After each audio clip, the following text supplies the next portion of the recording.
nessa tarde, o programa Ciência Livre tem a imensa honra de ter como convidado o professor Luiz Felipe Pondé, professor de Filosofia da FAAP, da PUC. Muito obrigado por ter aceitado o nosso convite.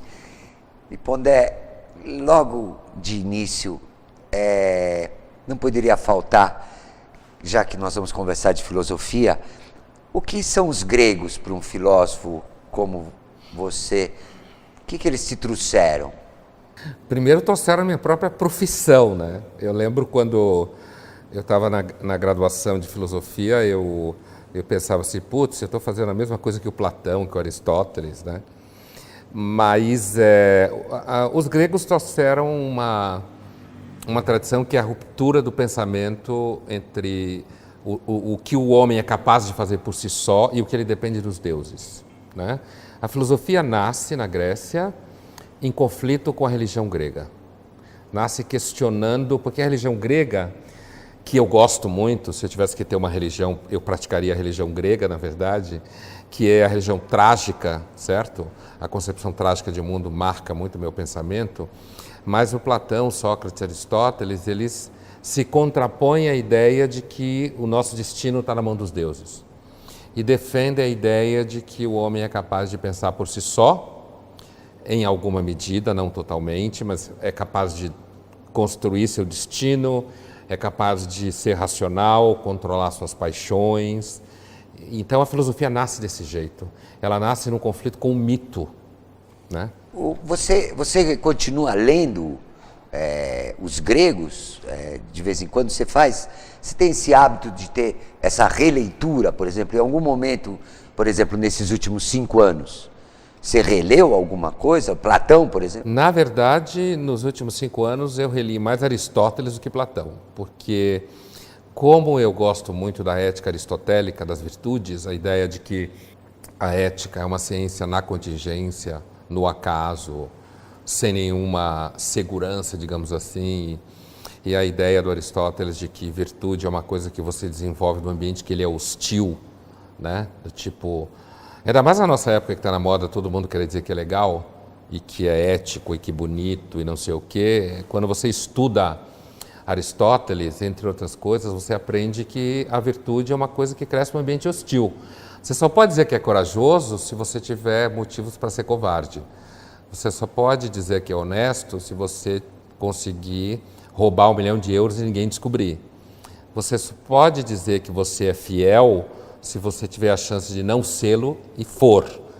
Então, eu, na verdade, gosto muito mais de Aristóteles nesse sentido do que do Platão. Mas eu leio muito mais tragédias gregas do que filosofia grega. Como eu disse, eu gosto muito da visão trágica de mundo. E a Grécia era assim mesmo? Por exemplo, uma vez um aluno me perguntou, se você ficasse doente, e isso fosse possível, você preferia ser tratado no Epidauro, né, nos Epidauros gregos, ou num hospital de ponta aqui de São Paulo? O que você responderia? Eu acho que provavelmente num hospital de ponta em São Paulo. Eu acho a longevidade um ganho. Para ter mais tempo de fazer mais coisas que eu quero. Mas essa coisa essa apologia a que a Grécia era extraordinária e que hoje ela é um pouco de sonho. Como você imagina, por exemplo, a vida naquela época? Olha, Beni, essa tendência a idealizar a Grécia é uma tendência que aparece na filosofia romântica no final do 18, começo do 19 na Alemanha. Isso por uma razão que é o seguinte: o romantismo é um movimento que tem tanto manifestação filosófica quanto literária, que é uma reação à modernização. Então, os românticos, para além da história do amor romântico que todo mundo conhece, em filosofia o romantismo é um mal-estar com a modernização. Então, os românticos são aqueles caras que dizem, olha, a modernização não vai dar certo, vocês só pensam em técnica, em dinheiro. Então, os românticos olham para trás, entendendo que o passado é melhor do que o presente e o futuro vai ser uma miséria. Porque Mary Shelley é uma romântica, Frankenstein é uma obra romântica. Então é nesse movimento de idealização do passado que os românticos alemães vão idealizar a Grécia. E vão inventar, de certa forma, uma Grécia maravilhosa, em que as pessoas eram completas, em que havia uma relação entre o que a gente chama de humanismo e medicina, por exemplo, ou que havia um trânsito entre crenças religiosas e mundo cotidiano. Mas isso é muito construção de idealização, né? Não resta dúvida que a Grécia inventou a democracia, dentro de certos limites, mas a Grécia tinha escravos. Aristóteles dizia que quem pode conceber uma civilização sem escravos? Isso é evidente para Aristóteles. Ele disse isso. Óbvio, ele diz isso. Quer dizer, por quê? Porque uma pessoa que... Como que uma pessoa que tem que escrever grandes obras vai ter que lavar louça? Certo? Como que uma pessoa que tem que pensar o mundo deve se ocupar de varrer a casa, sei lá, ou de fazer a comida, ou de cuidar dos cavalos? Então, a Grécia, não tenha dúvida que a Grécia foi, eu acredito, talvez a maior civilização antiga que existiu, ao lado de Roma, que também foi grandiosa, do mundo ocidental. Mas a Grécia estava longe de ser perfeita. Por exemplo, Aristóteles também dizia que a mulher é um homem que não chegou a contento no desenvolvimento. Então, a democracia grega era uma democracia entre homens e cidadãos atenienses. Então, não existe essa Grécia perfeita. Beni, eu não acredito em perfeição, né? Eu não acho que nada é perfeito, eu não acho que o mundo tem cura. Professor, e eu me lembro agora, durante o seu arrazoado, Epicúros, epicuristas, Sim. E que eu gostava, toda vez que eu li isso, me lembrei agora, que o Epicuro disse para os alunos que a morte não devia significar nada para eles, porque quando a morte existe, a vida não existe, e quando eu estou vivo, é a morte que não existe. O que é a morte para você, como filósofo? Beni, assim, e por incrível que pareça, eu raramente penso na morte. Assim, é evidente, quando morre alguém muito próximo, eu penso na morte, mas eu vivo de uma forma completamente meio tomado pelas coisas que eu faço. Eu sou uma pessoa bastante passional, apesar de filósofo. Eu não acho que são ideias que nos conduzem, acho que são paixões. Então eu não penso normalmente na morte. Apesar de que, quando eu estava no primeiro ano de medicina, eu tive um professor, Harry Lenzi, de imunologia, e eu morava em Salvador, eu fazia Federal, Universidade Federal da Bahia, na época. Eu sou pernambucano, né? E eu lembro que a gente estava discutindo casos hipotéticos de pacientes terminais de doença autoimune, e eu levantei a mão e perguntei para ele: professor, como que um paciente se vê diante do fato, um paciente terminal se vê diante do fato que ele está indo em direção ao nada? E o professor virou para mim e falou: o senhor está na aula errada. Essa é uma aula de medicina, o senhor devia estar na faculdade de filosofia. Isso foi no primeiro ano. Isso ficou na minha... Fui morar no kibutz 1 ano, chutei o balde, tranquei a faculdade. Você catou laranja?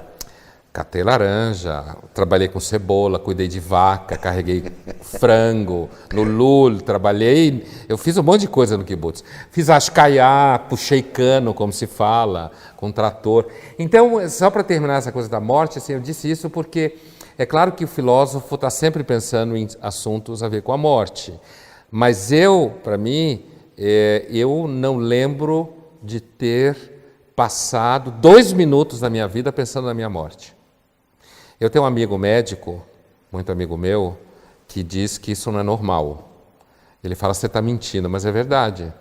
Eu sou absolutamente tomado pelo dia a dia, pelas coisas que eu faço, envolvido. Talvez, sei lá, um dia, se eu tiver alguma doença, eu nunca tive nenhuma doença assim.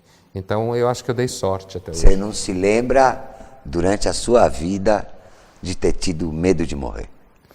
Então, eu já tive medo de morrer quando eu lembro, por exemplo, quando meus 2 filhos nasceram. Eu tive medo de morrer porque eu tive medo de que eu morresse e largasse eles sozinhos no mundo. Lembro claramente. As 2 primeiras noites em que eles estavam no planeta, certo? Eles tinham nascido.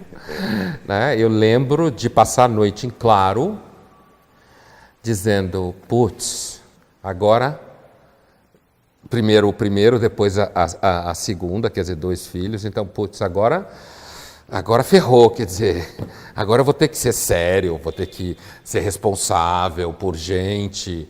E aí me veio o medo de morrer. E se me acontecer alguma coisa? E se eu morrer? Né?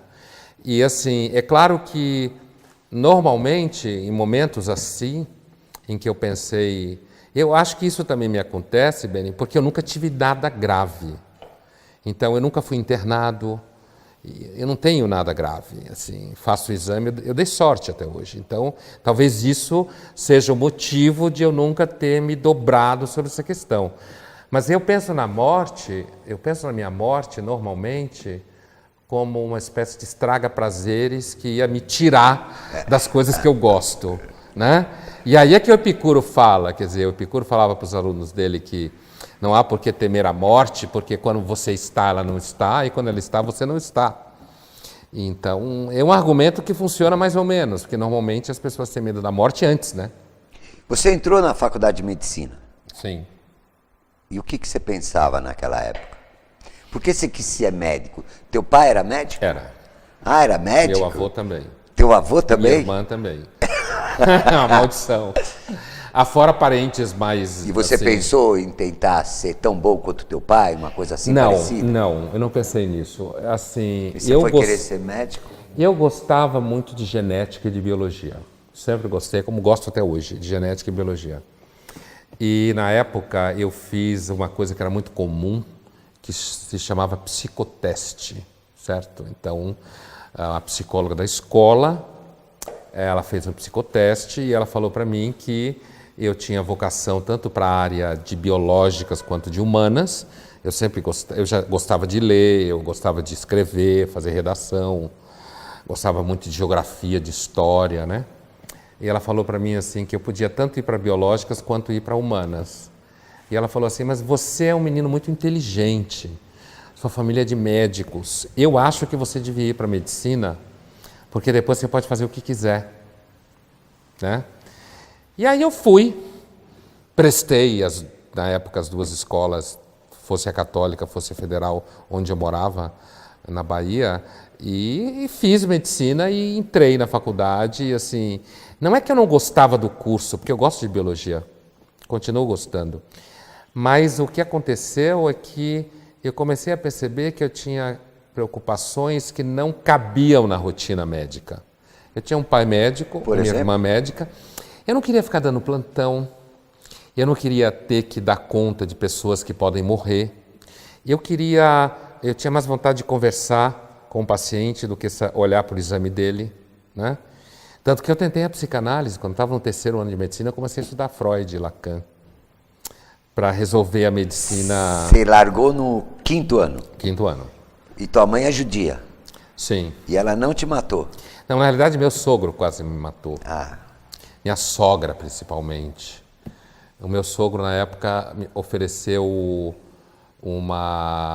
eu abri uma clínica para mim, para eu não sair da medicina. Mas veja bem, eu sempre fui um cara meio louco, assim. Eu fazia teatro na época, estava mais pensando em teatro do que qualquer outra coisa, na época que eu larguei medicina, exatamente. Quanto tempo entre largar a medicina e decidir ser filósofo? Então, quanto tempo você ficou sem fazer nada? Eu não fiquei sem fazer nada, porque eu deixei a medicina em 84, eu fiquei o ano de 85, 86 fazendo teatro. A minha mulher é de São Paulo, e eu vim para São Paulo, a gente veio morar aqui, porque ela estava morando comigo na Bahia. Daí a gente veio para cá, eu fiz um ano de teatro lá, um ano de teatro aqui, porque eu sempre gostei de teatro. E o que me tirou do teatro foi porque eu tinha um filho, mulher e filho, e o teatro não dava dinheiro, e me irritava que eu dependia de muita gente para fazer o que eu queria. Não tenho paciência de depender de gente para fazer o que eu quero. Sabe? E teatro, você depende de 150 pessoas para aquilo acontecer. Então, eu fiquei fazendo teatro 85, 86, montei Prometeu Acorrentado, né, a tragédia. E aí, em 86, eu comecei a fazer cursinho de novo e disse, vou fazer filosofia na USP. Porque eu falei, bom, filosofia, eu pensei em fazer artes cênicas, mas tirei da frente por causa disso que eu te falei. E aí eu resolvi fazer filosofia. Mas quando eu resolvi fazer filosofia, na minha cabeça eu já ia ser um filósofo meio heterodoxo, assim, como de fato sou. O que é um filósofo heterodoxo? Como é que você chama? Como é que o filósofo pode ser heterodoxo? Eu lhe digo o que é. O filósofo já não é heterodoxo? Não, mas filósofo ortodoxo é aquele cara que estuda e se dedica a vida inteira a estudar Kant. Entendeu? É assim que a gente é formado. A gente é formado a ser especialista num autor ou num tema e passar a vida estudando isso. E eu, quando entrei na filosofia, já sabia que não queria isso. Quando eu estava no primeiro ano de medicina, de filosofia, na USP, eu era leitor na época de um colunista da Folha, que depois passou ao Estadão, que era o Paulo Francis. E para mim, veja bem, quando eu achei a medicina, e veja que eu fui para o pau, digamos assim. Eu deixei a medicina, eu falei, eu vou fazer o que eu quero. Né? Assim, eu não vou fazer na minha vida algo que eu não quero porque alguém diz que tem que ser. Certo? Então, isso que eu chamo de ir para o pau. Então, quando eu estava no primeiro ano de filosofia, eu queria dar aula. Eu descobri que eu gostava de dar aula, dando aula de inglês no IASG. Quando no final da medicina, eu já estava de saco cheio, eu sabia que eu não queria dar plantão, eu comecei a dar aula de inglês. Porque eu sabia falar inglês já, para ganhar dinheiro, porque eu tinha filho, né? Filho e mulher, tinha que ganhar dinheiro. Então, mas no primeiro ano de filosofia, eu pegava a folha e eu dizia assim, o Paulo Francis escrevia na Ilustrada, eu dizia, eu vou escrever na Ilustrada. Eu quero ser filósofo, eu quero dar aula, mas eu quero trabalhar na mídia. Porque você não pode discutir filosofia só na sala de aula. Você tem que trabalhar na mídia também.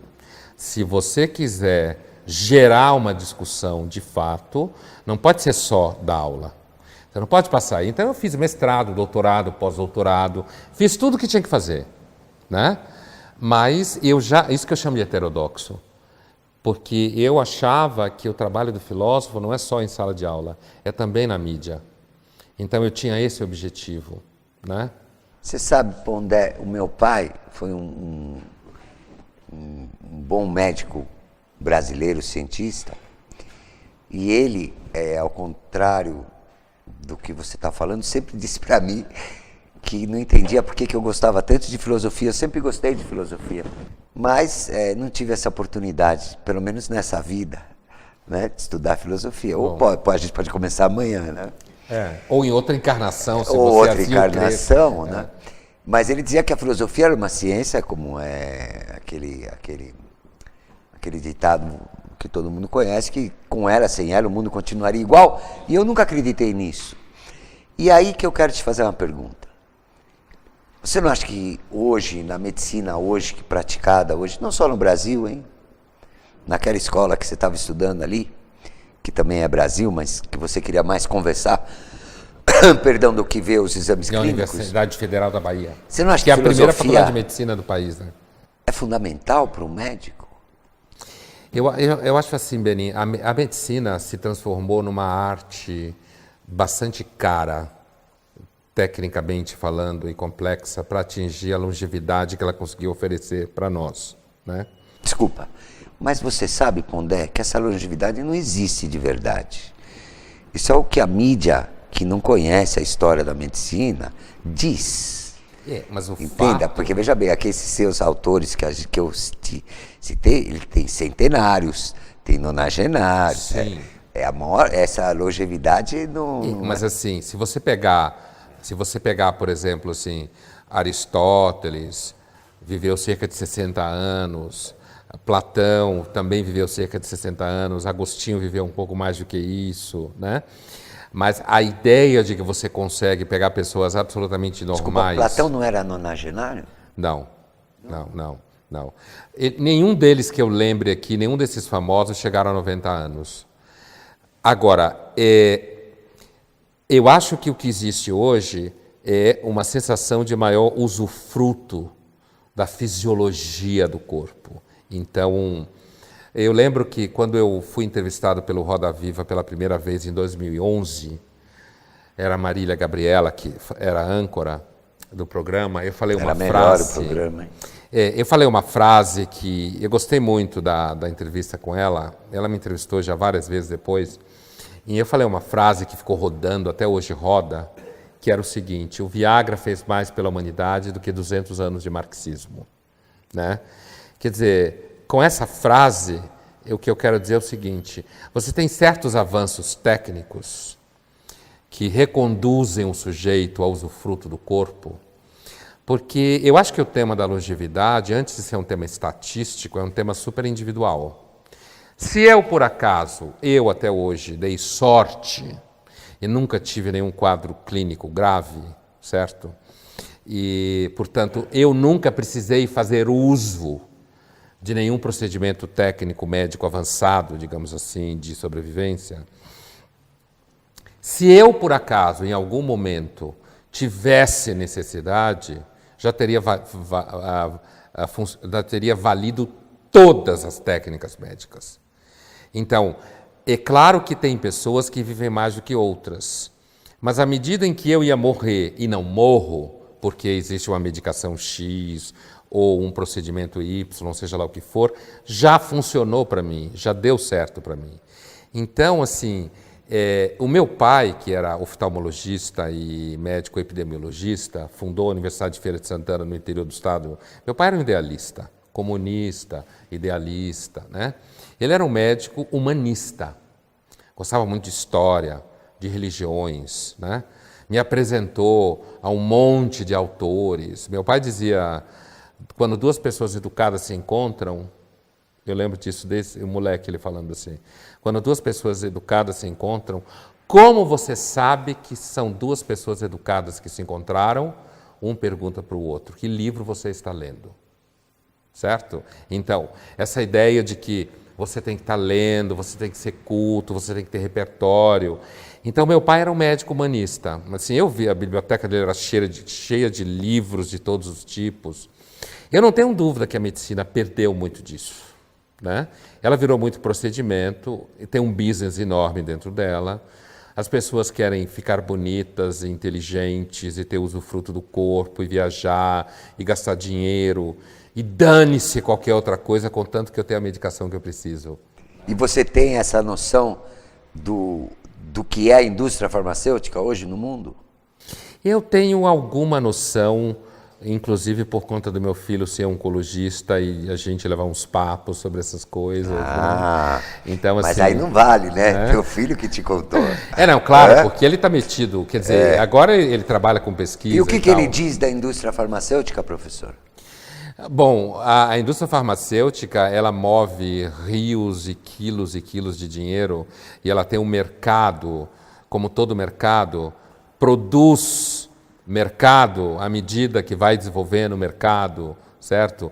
Então você, por exemplo, se você pega um paciente que tem um quadro clínico oncológico grave e você vai levá-lo a fazer procedimentos até o fim para que isso gere dinheiro, e se você não faz isso, você não faz parte do corpo, você não faz parte do grupo, porque você não pode virar para um paciente e dizer desencana, relaxa, morre em paz. Certo? Porque não tem mais o que fazer. Mas eu acho que não é só os médicos, mas muitas famílias ficam querendo, no caso da oncologia especificamente, que se faça tudo e se tente tudo e se vá até o fim. E o paciente acaba morrendo do próprio tratamento. Teu filho, alguma vez você se lembra dele ter te dito que o câncer poderia ser uma ferida na alma, por exemplo? Uma ferida na alma, não. Essa expressão, não. Eu já escutei isso do meu médico homeopata. Eu uso homeopatia há muitos anos. Por falar em homeopatia, Nietzsche.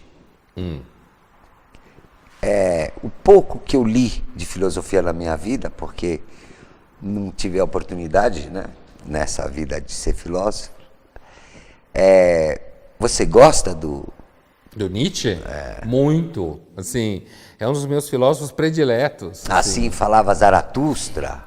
O homem do futuro não terá necessidade de objetos de fé, de artigos de fé. Benny, E você, perdão, já leu Nietzsche? Por exemplo, você leu Nietzsche com 30, com 40, com 50 anos? Você leu Nietzsche em fases diferentes da tua vida? o Nietzsche foi o primeiro filósofo que eu estudei sistematicamente na faculdade. Puxa, que bom. Foi o primeiro. Eu tive uma super professora, Scarlett Marton, que me deu aula de Nietzsche. E ele foi o primeiro filósofo ao qual eu me dediquei, né? Como se fala em filosofia. Você pega pelos cabelos, assim, e aí você vai ler, e lê tudo, e lê os comentadores. A primeira vez que eu li Nietzsche, eu devia ter uns 28 anos, 27 anos. Eu entrei na faculdade de filosofia, eu devia ter 25 por aí, alguma coisa assim, 26. E então eu li o Nietzsche, eu comecei a ler o Nietzsche quando eu tinha 26, digamos, e eu não parei nunca mais. Então, assim, eu leio o Nietzsche, o último livro que eu lancei, que é Filosofia para Corajosos, é um livro diretamente influenciado pelo Nietzsche. Então, assim, você pegou uns filósofos, assim, que não é o único, eu tenho muitos filósofos que eu gosto especialmente, assim, mas você pegou um, assim, que Mas eu marcou a minha formação em filosofia. posso tentar pegar outro, professor? Pode, claro. Como que você explica? Como é possível, quando eu soube que ele tinha 23 anos de idade, como é possível um menino de 23 anos de idade escrever o Processo e escrever a Metamorfose? Como você explica isso? O Franz Kafka, então, Não foi ele que escreveu? foi, claro. Você gosta? Eu gosto bastante dele. Você não acha o Processo uma coisa... Eu vou dizer para o senhor, eu nunca mais esqueci o Processo. Porque o Processo, ele simboliza a própria vida, né? Sim. Você tá ali, as coisas estão acontecendo, e eu vou aproveitar o Processo, antes mesmo de você me dizer o que ele significa para você. Se ele não significar nada, tenho certeza que você vai me dizer que ele não significa nada. Não, mas ele porque tem uma você importância. não é um homem de mentiras, mas o Processo me faz pensar, o que é real, professor? Bom, essa pergunta é uma das perguntas que pode tirar o sono de alguns filósofos, né? O problema dele? É assim, Benny, o meu filho costuma dizer que eu saí da medicina, mas a medicina não saiu de mim. Eu vou explicar por quê. Eu adoro ciências humanas, eu vivo com ciências humanas, eu adoro filosofia, mas uma das coisas que eu percebi quando eu entrei na faculdade de filosofia, em vários ambientes de humanas que eu frequento, é que às vezes a moçada da humanas viaja na maionese, tá? Então, assim, eu sou um filósofo que tem uma vocação natural para um mundo muito concreto. Como eu falei, primeiro eu acho que as paixões vêm primeiro, depois as ideias, e eu tenho uma vocação muito concreta para o mundo empírico. Então, assim, eu nunca me perguntei o que é o real, apesar que eu sei que muitos filósofos fazem. Para mim, a realidade é isso aqui. É alguma coisa que eu posso até tentar dizer que ela não é desse jeito, mas em algum momento ela acaba se impondo. O caso do Processo é diferente. Eu vejo o Processo, eu vejo o Kafka como um grande interpretador da modernidade. O Kafka era um advogado de carreira. E era essa mesma idade que eu errei a do Platão? Da Metamorfose. Da Metamorfose, 23 mesmo. Ele era um como moleque pode, mesmo. Como pode, professor, Mas virar barata com 23 anos de idade debaixo da cama? Mas a barata do Kafka, do Metamorfose, é uma metáfora maravilhosa para o processo de desumanização na modernização. É isso que a Fortuna Crítica entende do livro. Quer dizer, porque se você lembrar, o Gregor Samsa, que é a baratinha da história, ele quando acorda, ele percebe que ele virou um inseto, e aí ele começa a se bater, e o que vem primeiro na cabeça dele? Vou perder o bonde, vou perder o emprego. E aí o chefe dele bate na porta do quarto. Quer dizer, o gerente de onde ele trabalha, vai à casa dele porque ele perdeu o emprego. Ninguém em sã consciência que virasse uma barata ia pensar no emprego. Certo? Ninguém em sã consciência. iria vir à memória: perdi o bonde, não consigo abrir a porta, vou perder o emprego. Mas será que esse perder o bonde que ele quis falar ali naquela hora não é um pouco, tipo, metafórico, assim? Perder o bonde quer dizer alguma coisa que estava acontecendo com esse gênio aí. Mas assim, né? eu perdi o bonde e eu vou Sim, perder o emprego. eu não ia pensar em perder o bonde. Eu vou perder o emprego. Quer dizer, o Kafka, ele apreende muito bem na obra dele, O Castelo, que é depois do Processo, no Processo, que é uma obra que fala de uma acusação, de um sistema que você não sabe de onde vem. O livro começa com os caras invadindo o quarto dele, com o K, e ele não Yosef sabe nada. E ele passa o livro inteiro e você junto, Você não sem acha... saber o que aconteceu. Você acha isso uma obra de arte, sim ou não? Claro, não tenha dúvida. É uma obra que fala... Eu acho que o Processo, no mínimo, ela trabalha em 2 níveis. Ela trabalha no nível histórico, que é o nível da crítica à modernização e alienação do sujeito. Tem toda uma tradição que analisa o Processo dessa forma. O que significa isso? Significa quando você tenta cancelar a sua net. Você está num ponto do Kafka. Passam você para um telefone, você fala com o robô, cai a ligação, a pessoa que atende só entende 3 frases. Se você falar uma frase fora da frase dela, ela não entende, ela passa você para outra pessoa. Quer dizer, o mundo é kafkiano nesse sentido. Ele é burocrático, ele é sistemático. E cada vez mais a gente tem a sensação de que os robôs são mais humanos do que pessoas. Né? Robôs eu digo no sentido de atendimento. Tem esse nível do Kafka, e tem um outro nível mais profundo do Kafka, que interpreta o Kafka como um judeu que vê o mundo, a criação divina, uma criação de um Deus mau, que nos tortura, que nos faz nos enganar com a realidade, que nos condena por coisas que nós não sabemos o porquê. Então a gente vive o tempo inteiro esmagado por uma sensação de culpa e de responsabilidade, em que você nunca relaxa, e que você sempre acha que está faltando, que você tinha que fazer mais, que você tinha que dar conta. E esse Deus cruel que nos criou desse jeito para nos torturar continuamente. Então o Kafka é um autor que tem uma visão de mundo terrível, né? Sobre o que é o real e o Kafka, me lembra uma coisa que me passou pela cabeça que eu mesmo escrevi.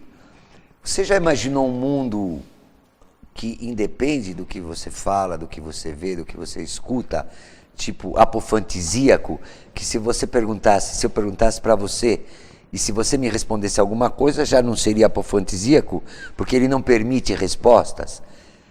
Isso pode ser imaginado, uma coisa apofantisíaca? Sei. Então, olha...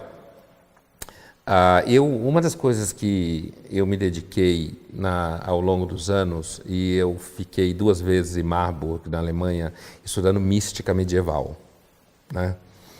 E a ideia de que exista uma realidade que não pode ser traduzida em linguagem... Desculpa, professor, presta atenção, desculpa.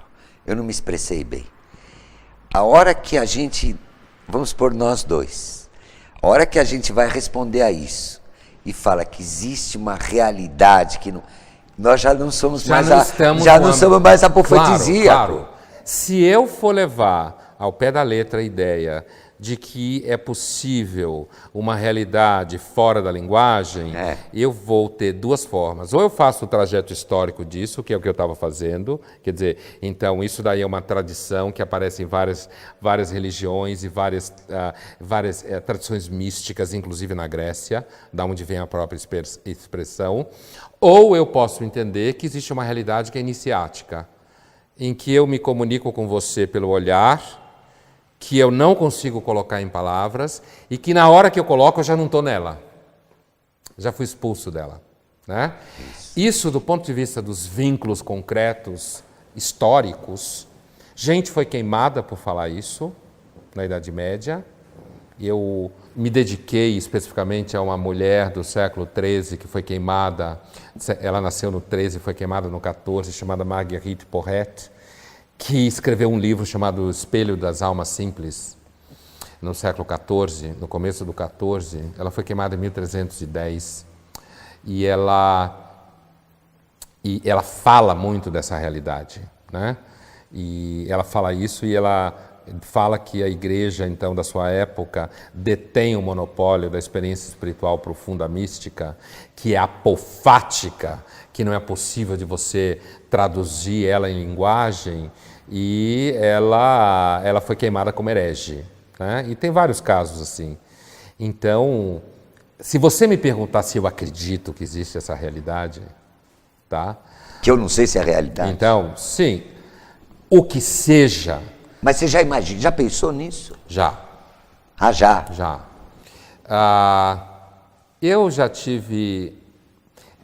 E aí o que acontece é o seguinte, eu já tive momentos, experiências em que eu tive a sensação de que eu estava em contato com algum tipo de realidade que eu não consigo pôr em palavras, mas assim, é por isso que normalmente eu me defino como ateu não praticante, ou ateu místico, porque eu não acredito em Deus, em religião, mas eu me encantei, sempre me encantei com esse tipo de experiência que eu acho muito específica, de você de repente ter a impressão que você tem contato com alguma coisa. Tudo bem que não é possível de ser posto em linguagem, mas não é isso que me encantou nessa experiência. O que te encantou? O grau de patos que ela traz, de tesão pelas coisas, certo? Puxa, que bom, que bom falar com o filósofo, porque os meus colegas médicos acham que patos é patologia. Ainda bem que você veio. Não, mas é a palavra, da patologia, né? Mas a palavra é paixão. Que bom que você está aqui. Porque o verbo topatem, você pode entendê-lo como sofrer, no sentido que vai dar na patologia, mas ele também significa você ser afetado por coisas... Sabe por que virou patologia? Que vem de fora. Por causa dos gregos. Porque eles diziam que sem paixão as pessoas adoeciam. Então veio o apático, né? Todas essas linguagens. Você queria continuar na nossa apofantesia? Ou eu posso perguntar? Vamos mudar. Vamos mudar? Sim, claro. Você morou na França. Sim. Tem gente que escreveu por lá ali, né? Você sabe. Na né? França? Você lembra de um que escreveu Il Monde comme il va? Sim. E o que você acha dele? Eu acho que o pecado da filosofia francesa, assim, vamos começar pelo lado negativo para depois falar o lado positivo. Eu acho que a filosofia francesa, eu gosto muito da filosofia francesa do 17. Na realidade é a que eu fiz o doutorado. Eu me dediquei ao século XVII francês. O Voltaire é do século XVII. O Voltaire é do 18. Né? 17 quem é? Desculpa. Pascal. A minha ignorância. Pascal, Pascalianos. Descartes, Malebranche. O meu doutorado é sobre Pascal. Né? Os moralistas, como a gente chama em filosofia, que são especialistas em comportamento humano. Né? O 18, filósofos como Voltaire, na verdade, quando a filosofia francesa faz uma guinada racionalista.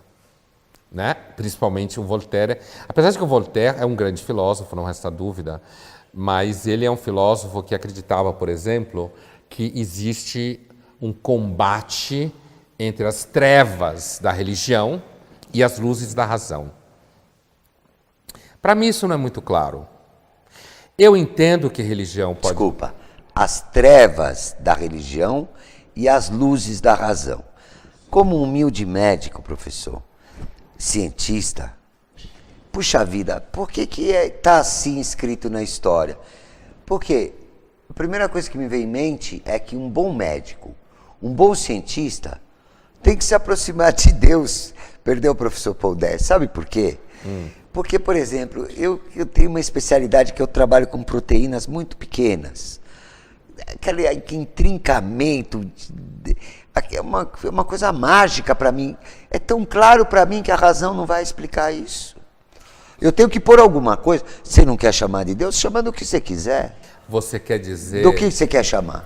Você quer dizer que, ao contemplar a sofisticada fisiologia da natureza... Celular. no caso a microfisiologia, é necessário se postular a existência de um design inteligente? Pô, tem que ter um arquiteto, não? Então, isso é uma discussão infernal. Nós não vamos nem começar, Não é que nós não vamos nem começar. Deixa assim, eu te dizer uma coisa. A minha cadeira na PUC é filosofia da religião, tá? Eu estudo religião, basicamente judaísmo e cristianismo, são as minhas especialidades há algum tempo, inclusive para a história que eu tenho estudado nos últimos tempos. E assim, com isso eu quero dizer que eu acho a religião uma experiência humana fundamental, tá?